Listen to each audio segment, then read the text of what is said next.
जीवन वृतांत जगत गुरु श्री गुरु नानक देव जी 6 सितंबर 2025। द्वितीय अध्याय गुरु नानक देव जी की प्रथम उदासीन यात्रा। इस अध्याय में 63 कथाएं हैं जो उनके जीवन से ली गई है। हर रोज कथाएं क्रम अनुसार पोस्ट होगी। आज की कथा संख्या 56 पोस्ट हो रही है। कंपाइल्ड बाय स्कडेवान। सम्राट इब्राहिम, दिल्ली नगर। मजनू के टिल्लों पर ठहरे गुरुजी और मर्दाना सुबह शाम कीर्तन किया करते और यमुना के तट पर आने वाले लोग भी कीर्तन श्रवण करने बैठ जाते, जिससे गुरुदेव की ख्याति दूर दूर तक फैल गई। सत्संग होने लगे, गुरुदेव प्रवचन करते, जन साधारण अपनी अपनी शंकाओं का समाधान पाकर संतुष्ट होकर लौटते जाते। एक दिन कीर्तन के समय उच्च स्वर में रुदन की आवाज आने लगी। कीर्तन में बाधा पड़ने के कारण गुरुदेव ने रुदन का कारण जानना चाहा तो ज्ञात हुआ कि सम्राट का हाथी अकस्मात मर गया है।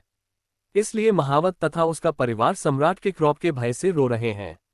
गुरुदेव ने जब ये बात जानी तो मरे हाथी को देखने स्वयं चले गए। आषाढ़ की तपत, घाम और गर्मी के कारण हाथी अचेत हो गया था। गुरुदेव ने हाथी को देखकर महावत का धैर्य बंधाया तथा कहा, करतार भली करेगा, जाओ प्रभु का नाम लेकर इस हाथी पर जल के छींटे दो। भगवान ने चाहा तो ये हाथी उठ बैठेगा। महावत ने गुरुदेव की आज्ञा मानकर जल तुरंत गुरुदेव को ला दिया। गुरुदेव ने सत्यकर्तार सत्यकर्तार कहकर हाथी पर महावत से जल के छींटे लगवाए। हाथी उठ बैठा। ये घटना जंगल की आग की तरह समस्त दिल्ली नगर में फैल गई। सम्राट इब्राहिम लोदी पुनः जीवित हाथी को आप देखने आया तथा गुरुदेव से कहने लगा, ये हाथी आपने जीवित किया है। इसके उत्तर में गुरुदेव ने कहा, वह अल्लाह ही स्वयं समस्त प्राणियों को जीवन देने वाला अथवा मारने वाला है।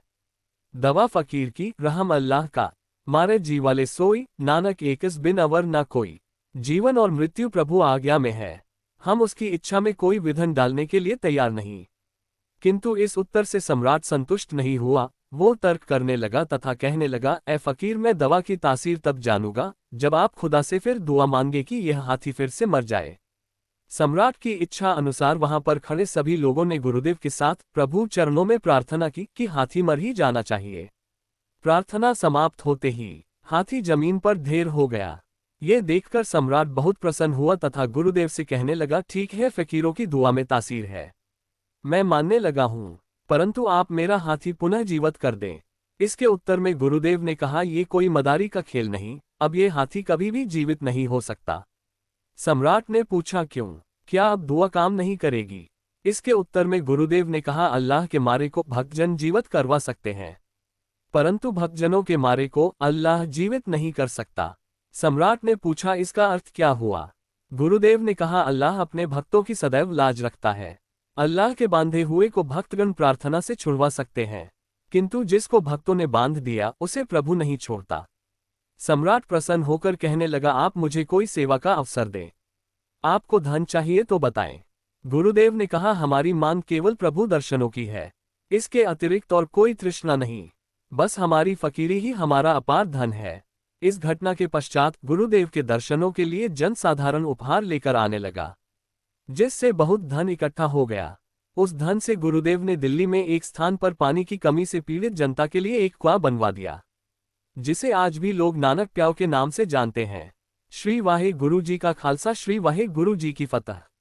द्वितीय अध्याय प्रथम उदासी। अगले पाठ कथा 57। शेख शर्फ, पानीपत, हरियाणा। बोलो जयकारा बोल मेरे श्री गुरु महाराज जी की जय। Compiled by स्कडेवान।